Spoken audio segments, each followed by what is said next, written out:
New York Times versus the United States was a case where the conflict began in 1971.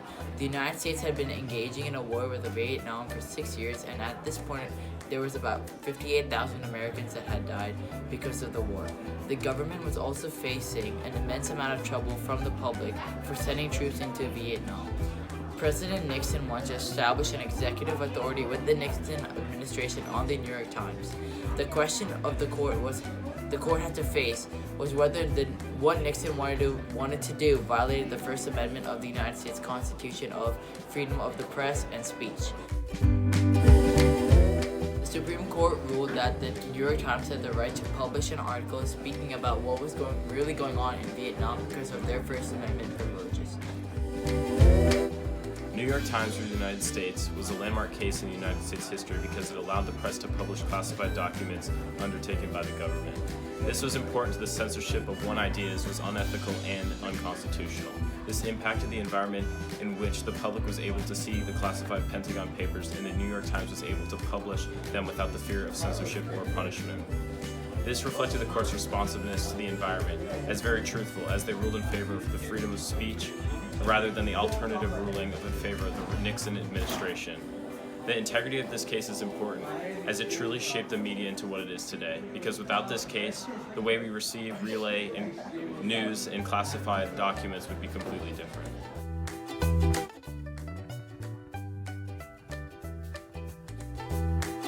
The majority opinion was that the court ruled that Nixon administration violated the First Amendment. The court stood for New York Times, and the vote was 6-3. The dissenting opinion was that the Times should have discussed the possible societal repercussions with the government prior to the publication of the material. New York Times versus United States happened in 1971. Some terms that are very important is abrogate and classified information. Abrogate means to repel or do away with something, and classified information is a government body to be sensitive information that must be protected. The one major amendment represented in this ruling of New York Times versus the United States was the First Amendment.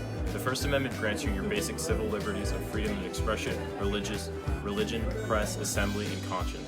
In the New York Times versus the United States, the Supreme Court ruled in favor of the First Amendment, as they wanted to allow the publication of the Pentagon Papers and allow citizens to see the classified documents without feeling the repercussions of the publishers with censorship and punishment. It is important to remember that cases like this establish how our daily lives work and how we obtain both our credible and non-credible information.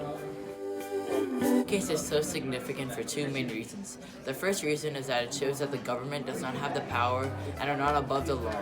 It shows that citizens have the freedom of the press, and even going head-to-head with the government, they still have those government privileges.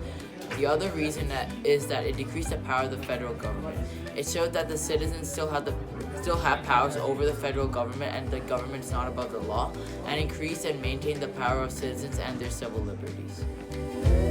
June 18, 1971, the Washington Post began publishing its own series of articles based upon the Pentagon Papers. In this similar case, the power of the First Amendment was given to the Washington Post when they wanted to publish information regarding the same topic, which was the Vietnam War and the falls of the United States government.